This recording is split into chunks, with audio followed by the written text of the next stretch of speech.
God's love has been poured into our hearts through the Holy Spirit that has been given to us. Hello, everyone. Welcome to the Horizon of Hope. I hope all of you are doing well. This is the first episode on the series which is named Strategies for Walking Through the Valley of Death. Let's get into it. Many years ago, I came across with a book which quite transformed my life, I would say.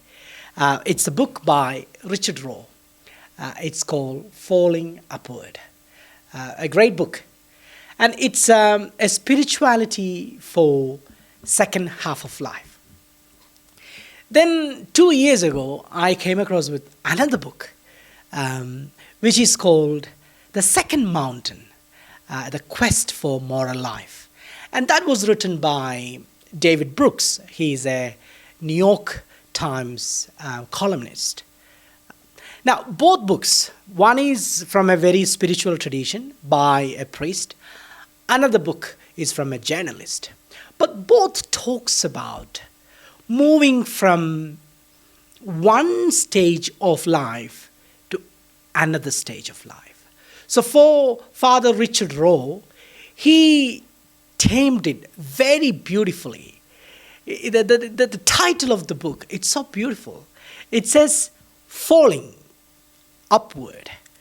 Even in the title, we can see what he means.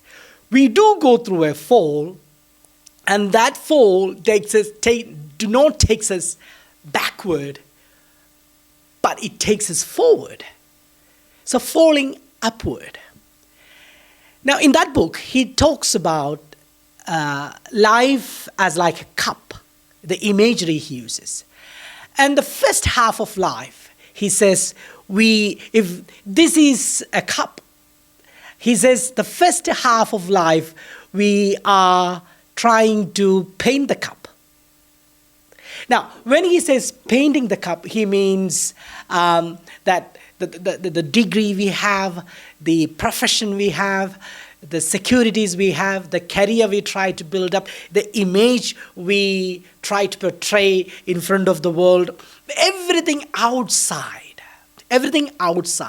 that the money, the house, the car we drive, the sort of skills and activities that we engage in, the clubs we belong to, the social group that we hang out with. So it's sort of like when you look at this is what you see, this is who I am, this is where I hang out. So it's all about making a lot of identity for my ego. In other words, I'm trying to design the outside of the cup. Then the book says you go into the second half of life. So second half of the life, it's not so much about the outside of the cup or outside of the container, but what it's all about, what is inside of the container. So that's the first and second half according to the book, Richard Rohr's book, Falling Upward. When we come to this another book I talked about, David Brooks, The Second Mountain, he says the first mountain is all about what you achieve. Same line of thought of Richard Rohr. First mountain is all about what you achieve, what you want to be, how you want to be, what college you went to, what degree you have, what sort of profession you have, what sort of family you have. All these, everything about your image, your identity. Then you go to the second mountain. The second mountain is what actually matters to you. What is the call within your call? What is the task within your task? What is something about you and your mission and your vision and your spirituality? Now, a guy called Bill Plotkin, he's a spiritual wise guide. He says the first half of life is a survival dance, and the second half of the life is a sacred dance. So on the first mountain, or outside of the container, the cup, it's about survival. And what is inside, or the second mountain, is about sacred. So survival dance and sacred dance. But what I am really interested in, how someone go from the first mountain to the second mountain. Or how someone would be able to put their attention or focus in life from the outside of the cup, the designing of my image, the creating of my identity. I'm constantly looking at the outside of the cup. But how does one go from that pursuit to something that matters? What do I carry within me? How do someone climb to the second mountain? Both Richard Rohr and David Brooks, even though they are from different sort of way of life, they both acknowledge one factor, that we do not go into the second stage of life, of spiritual transformation, by our own choice. Most of the time, we are seduced. That's the word Richard Rohr used. We are seduced or cajoled or allured or invited into the second half. But how? Either through a sin, or through a falling, or through something terrible happens in our life. And why would that be? Because our ego does not like change. Our ego does not like suffering. So it has to happen to us from outside, that we make a mistake, we cause a scandal, we fall, we went through a tragedy. It could be a divorce, it could be a midlife crisis, it could be a scandal you had, it could be an affair you had, it could be a sin you committed, it could be a cancer scare, it could be you losing someone very beloved. It could be something like you losing your job. It could be something that hurts your ego. It could be something that kind of shakes your identity. It could be something that trembles your first mountain. That's what takes you to the second mountain. So what happens when we have the suffering, when we are seduced into the second stage? It happens through a sin, it happens through a mistake, it happens through a pain or a suffering. So what happens? The cup breaks. Cup breaks, the beautiful cup where I painted really well. It breaks. It breaks. Oh, I have to go to the second mountain, but I fall down from the first mountain. Otherwise, I can't climb to the second mountain. I can't jump across. So I am at the pinnacle of the first mountain, where I created my identity, my image in front of others about everything I have, everything I wear, everything that I carry and cherish. And all on a sudden, because of a mistake, because of a suffering or a tribulation or a struggle, I have come falling down, tumbling down to the valley. Or my cup is broken. Now, I call that the valley of death. My cup is broken, my whole identity, everything has crashing down because of something that I did, because of a sin, because of a shame I caused, because of a tragedy I am going through in my personal life. I have fell down from the first mountain. Now I find myself in the valley of darkness. A lot of the people come that place. A lot of the people don't want to fall down. They hold on to their identity. Even when things challenge them, their marriage is challenging them, their priesthood is challenging them, their workplace is challenging them. They don't want to change anything. They don't want their ego to get hurt. So they still continue in the first mountain. They're still looking after their beautiful image of the cup. Don't worry about what is going inside. All they're trying to survive. It's a survival dance for them. But if we want to have a sacred dance where we really thrive and cherish our life, we all have to tumble down into the valley. Somebody has to push us down to the valley. Somebody has to break this pot so that we will rebuild it. And once we rebuild our pot or our container, it's not what is outside matters. What is inside become matters. But to get to that point of second mountain or having a new cup, but what matters is inside, we have to go through the valley of darkness. I have personally been there, so I can talk about it very freely. Valley of darkness is not a nice place. It's a place of shame. It's a place of tragedy. It's a place of isolation. It's a place of alienation. It's a place of loneliness. It's a place of depression. It's a place of sadness where I am stuck with my own broken ego, where I face my shame, where I face my sin. Is it possible? Do anyone want to do it? Nobody wants to do it.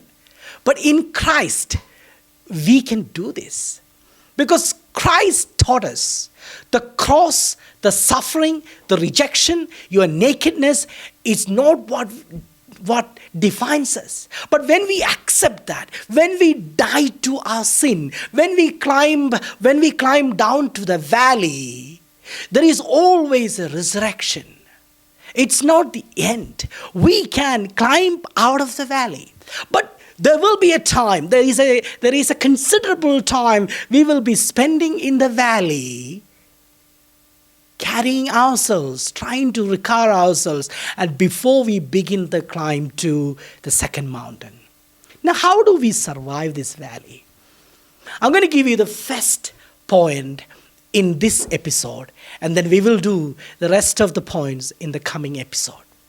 So what I would say to you, from my own experience and the experience from the wisdom of the Bible is this one. The first point, when we are in a crisis, when we find ourselves that our beautiful pot, our container, our life is crushed and crumpled, shame is in front of us, when we find ourselves tumbling down from the first mountain that we created into the valley of darkness, it is the wisdom that God gives to Noah that we have to apply. In Genesis chapter 6 and 7, we come across with this great guy called Noah. In a time of crisis, there's a flood coming. God gives Noah the wisdom to make an ark. That's the first thing we have to do when we find ourselves in a time of transition, in a time of change, in a time of pain and shame, and in the valley. Maybe through a divorce, maybe through a scandal, maybe through a tragedy happened in the family, maybe through a tragedy happened in our business or in our workplace. In that time of crisis, in order to float over the crisis, we have to build an ark. We have to build an ark. And we have to only take those things into the ark which matters to us. We cannot be like the people we were up on the first mountain. We cannot have everything that defined us when we had the cup which was not broken, where we concentrate so much on the outside of the cup. When we are in the valley, when we are in crisis, we build an ark. Very intentionally, we build an ark. It is a safe place. It covers us. It's almost like an escape, but we have to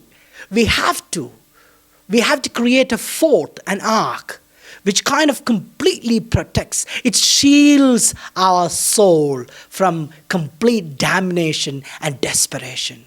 It seals our soul from despair. So we build an ark to keep the flame of God's love alive in our heart. Because outside everything is dark. I'm in the valley. Everything around me tells me I am a failure. Everything around me tells me that I can never recover. That you are a shameful guy. You were up in the high. Now look at you. Now you're down.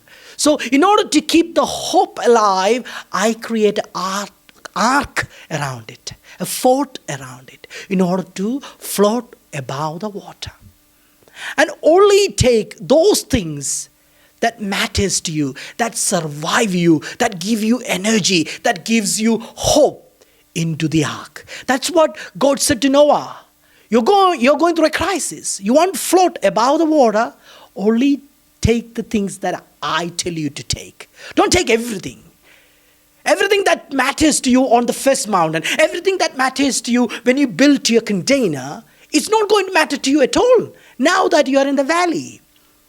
You need to choose and pick the things that you take with you in this time of survival in the valley. First thing is, build an ark. What does it mean practically? We may have to unfriend some people. if you are in a crisis. We have to unfollow certain people. We have to delete our social media accounts. We have to delete our WhatsApp account. We have to delete our TikTok accounts. We have to stop going to some places, some parties, some friends. We have to stop calling them. We have to start calling only those people who really believe in us, who really think that we matter, that everything that happened to us can be a blessing in disguise. We choose the places we go. We choose the people we talk to. We say no to things that puts us down. Even spiritual things. If we listen to a preacher who kind of continuously makes us think we are ugly and guilty, stop him, unfriend him, unfollow him. Because we are in a time of crisis. We are building an ark where I am surviving. I am keeping the flame alive. And I'm only taking those things which encourages me, which builds me up, which gives me unconditional hope that I can climb to the second mountain and come out of this valley. Stay tuned. I'm going to come back to you guys with the second tip to survive the strategy, to survive the valley of darkness and death. Thank you for tuning in and listening. God bless you. Bye-bye.